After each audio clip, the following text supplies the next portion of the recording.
Guys आज हम पढ़ेंगे पुष्यभूति वंश के बारे में। इसको कहते हैं पुष्यभूति वंश या वर्धन वंश। तो पुष्यभूति वंश का साम्राज्य कब आया था? याद है, गुप्त साम्राज्य के पतन के बाद में।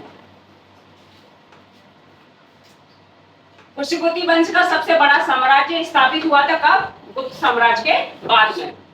इस वंश के संस्थापक कौन है? पुष्यभूति थे। इसकी राजधानी कहाँ थी? थानेश्वर। और थानेश्वर कहाँ पे? इस समय देखें तो हरियाणा में है।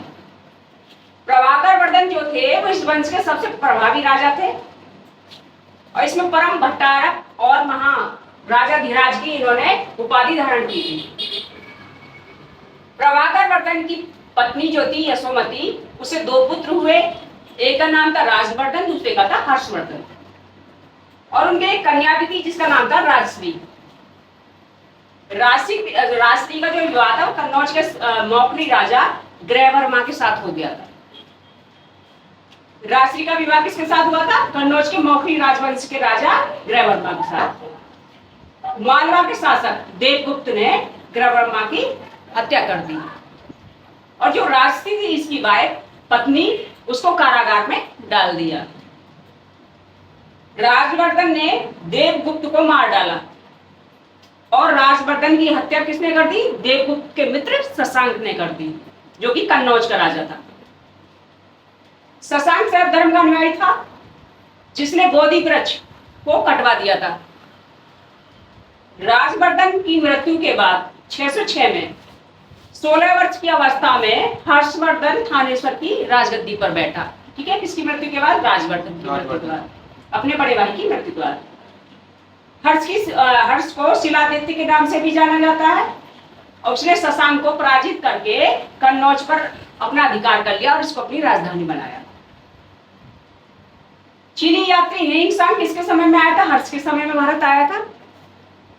हेइंग-सांग को यात्रियों का राजकुमार कहा जाता है और इसको एक उपाधि और दी गई, शाक्य मुनि की उपाधि इसको दी गई थी। वह नालंदा विश्वविद्यालय में पढ़ने के लिए और बौद्ध ग्रंथ संग्रह करने के लिए भारत आया था। ठीक है, हर्ष ने कश्मीर के शासक से बुद्ध के दंत अवशेष यानी दांतों के जो अवशेष थे, वो अवशेष थे, वो बलपूर्वक प्राप्त कर लिए थे। किसने? हर्ष ने। बाणभट्ट हर्ष का दरबारी कवि था। उसने हर्षचरित्र, कादंबरी, इन दो ग्रंथों की रचना की थी। प्रियदर्शिका, रत्नावली तथा नागानंद नाम की 3 संस्कृत नाटक जो है ग्रंथ, इनकी रचना किसने की थी? हर्ष ने की थी। कहा तो यह भी जाता है कि हर्ष का एक कवि था दरबारी, तो हर्ष ने उसको कुछ दान दिया था जिससे खुश होकर के इन तीनों ग्रंथों की रचना उसने ही की थी। लेकिन बताया जाता है कि हर्ष ने इन तीनों की रचना की थी।